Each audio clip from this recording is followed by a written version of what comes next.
The Heartless CEO. Written by Yeron G. Chapter 14. Honey, are you okay? I heard your car broke down earlier. Danica asked the young man, worriedly as she entered his office. Steven is used to Danica's endearment, but he seemed to suddenly feel awkward with it now. I called you earlier but you didn't answer. So, I was even more worried. Then I called Tony and he told me what happened. She explained to the young man. She knew he didn't want her to know his every move, especially when he was outside. I was in the middle of a meeting when you called. His response to Danica was cold. Danica sighed. When the tone of the young man's voice was like that, she knew he didn't want to talk anymore. I called our daughter and she was looking for you. She changed the subject to regain the young man's attention. Steven's facial expression softened slightly, remembering his princess. I will call her. Danica couldn't do anything when Steven gave her a look of dismissal. He does not want others to see how he can be a father of his child. A better smile flashed on Danica's lips as she walked out of Steven's office. To this day, the young man is still cold to her. He acts heartless to everyone and even to her. He just became tender and he smiled when he is with his daughter. Daddy? Daniela called to her father enthusiastically after answering the call. I miss you, Daddy. Steven smiled, seeing the child's gentle face from the screen. They are using a video call so he could see her face freely. I miss you too, baby. Did you finish your breakfast and lunch? He asked the child tenderly. Yes, Daddy. Where's my mom? Steven glanced at the door Danica had walked out of. She was no longer there. Thus he returned his attention to his daughter.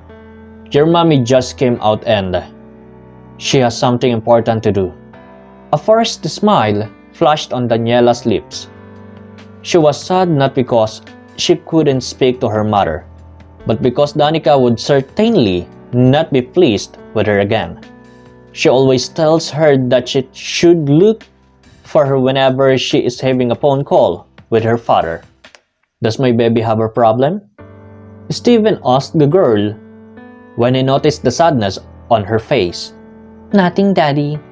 I just miss Mommy too. Daniela lies to her father. Steven sighed as he stared at the child's face. Her real mother re-entered his mind. Mommy and I will be home early today, so don't be sad. He coached the child. He was not in the mood to pretend to be sweet to Danica in front of the camera, just to make Daniela happy. Yay! Thank you, Daddy. She thanked her father cheerfully. When her father hung up, she quickly jumped on her bed and looked for her grandmother. At Kanor's house, Sen has been quiet since his grandfather showed him the picture of his father. His mother did not know about this and should not know because she would be angry with his grandfather. From the moment he had his own mind, he never dared to ask his mother about his father. Now that he knew what his father looks like, he needs to be aware of him. Kanor watched Sen intently. He thinks like an adult and is very smart. He also knows how to hide his true emotions or feelings.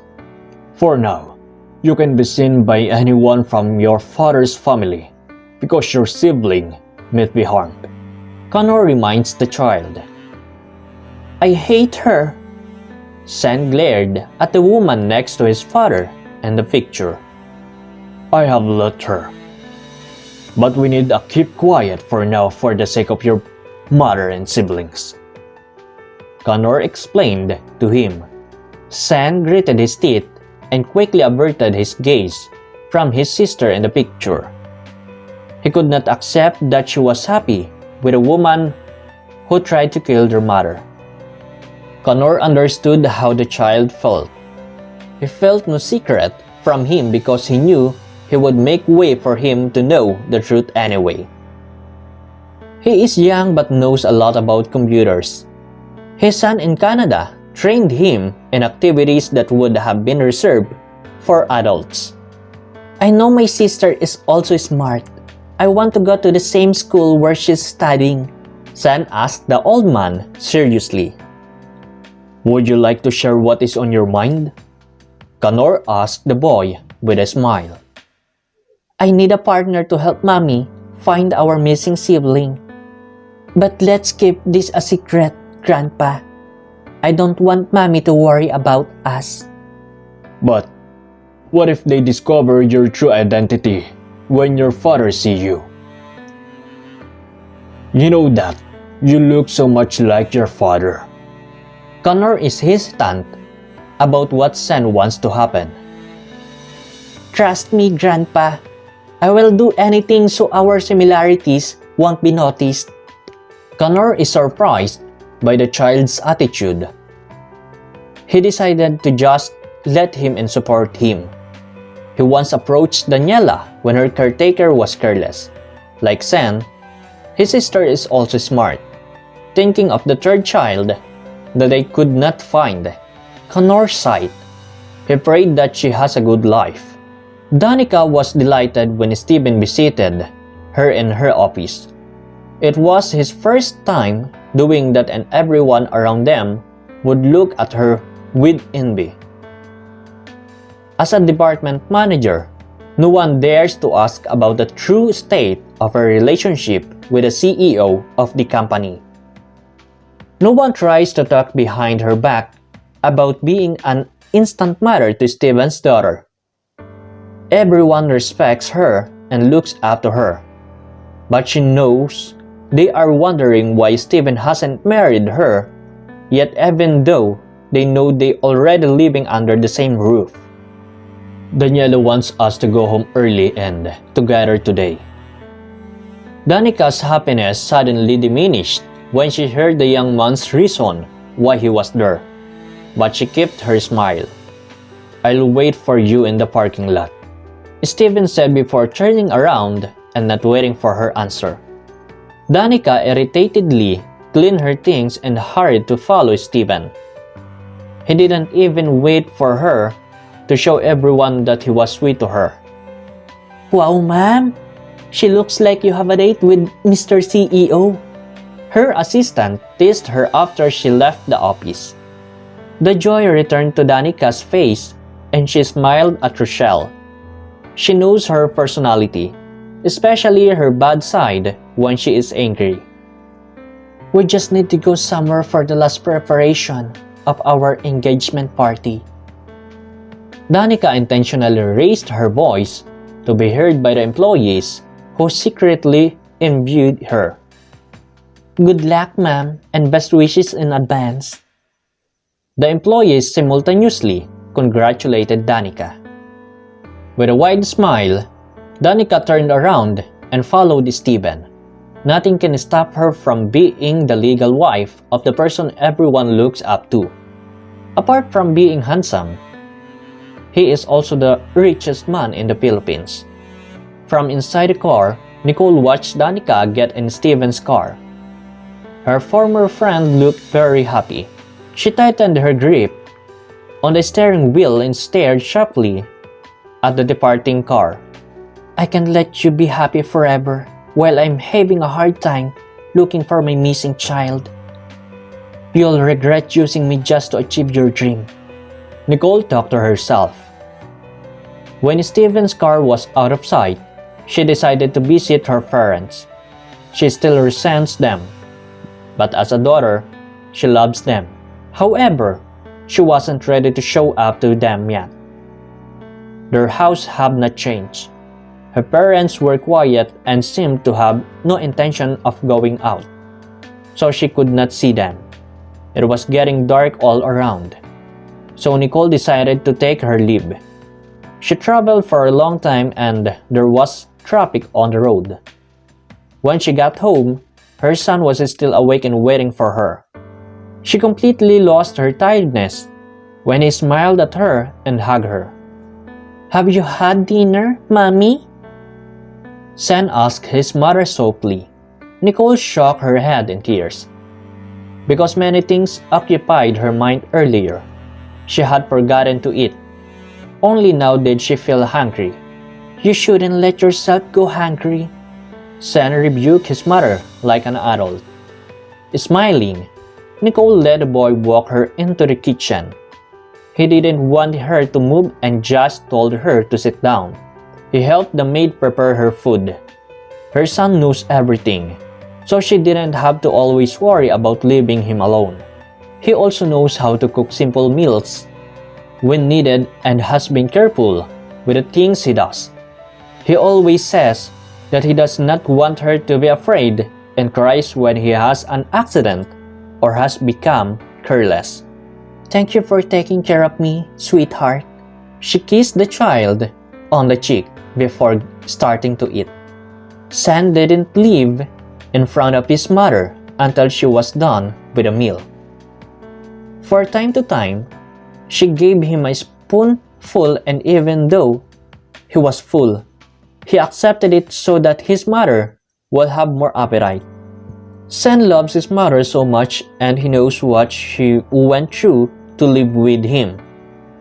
For the kitchen entrance, Connor happily watched the two eat.